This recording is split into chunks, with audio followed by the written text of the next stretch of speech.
This is breaking news. This is unbelievable. The European Union has officially barred travelers from the United States, citing coronavirus concerns. The move is a sign right now of just how the United States is being seen by Europe.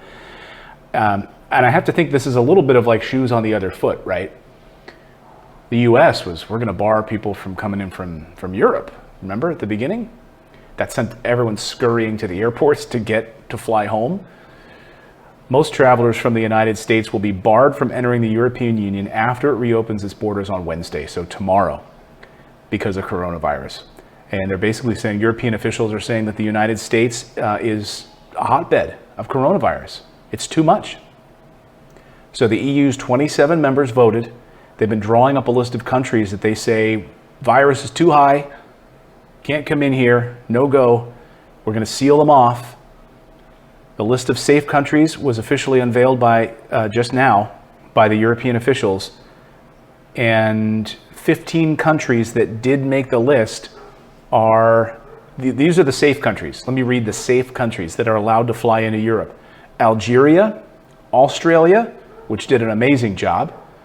You know, I've featured, you should check out the video that I did on Australia and how they were able to beat this and what they've done with their stimulus plan.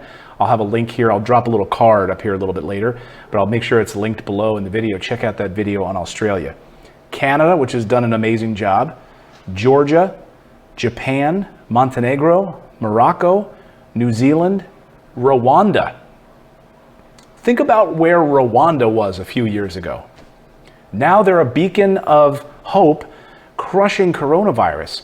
By the way, I have a good friend of mine, Alex Lindsay, who sets up fiber networks and does amazing live streaming. He worked for Lucasfilm, worked on Star Wars. He does amazing work. The Pixel Core is what he does. He'll travel all over the world. He spends a lot of time in Rwanda, and what they did after their genocide has been remarkable. Remarkable. Totally transformed that country. They had some of the fastest internet in the world. Remote learning is like off the charts. They have like an infrastructure that would blow you away. You know, most Americans think Rwanda, they think genocide, right? They think of what happened there. Whew, night and day difference. So Rwanda is one of the 15 best countries right now. Serbia, again, where was Serbia a number of years ago? South Korea, Thailand, Tunisia, Uruguay. Uruguay? We heard so much bad news about South America, but think about Uruguay is doing fine. China will also be included on the list if it allows the EU to go there. So a little quid pro quo. But anyway, that's the list of safe countries right now. I'm just blown away. You know, in some ways, if you think about maybe a country has to kind of fall into ruins and be rebuilt for us to come out on top again. And maybe that's where the United States needs to go. You know, burn it all down. Because what we're doing is not working. When you have Rwanda tops on the list, Serbia tops on the list, Montenegro, and the United States is now one of the worst in the world. The EU and the US experienced quite a few back and forth spats during March, of course, and early April. And you had, you know, Donald Trump, you know, picking on Europe and you know, picking on how they were handling things. But they managed to, yes, Italy handled it poorly. Spain handled it poorly. But they managed to flatten the curve and then keep it there. Where the United States tried to flatten the curve and then couldn't. And now we're seeing huge spikes. More than 125,000 people in the United States have died from coronavirus. You know, since this unfolded. You know, I think one of the big punches to the stomach for the European Union was Trump didn't tell Europe that he was going to suddenly have this travel ban. And it caused panic and a lot of problems.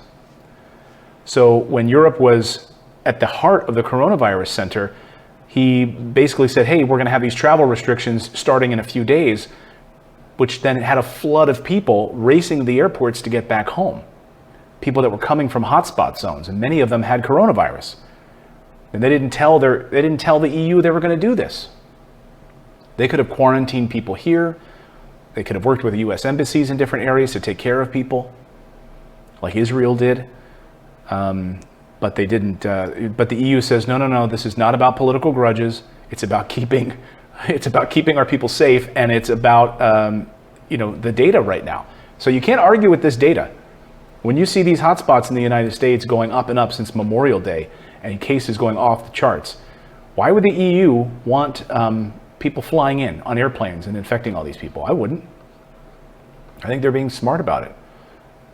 Absolutely. A European briefing last week said that the US had seen 107 cases per 100,000 people in the previous 14 days, whereas the average across the EU was 16 cases per 100,000 people. So much, much lower.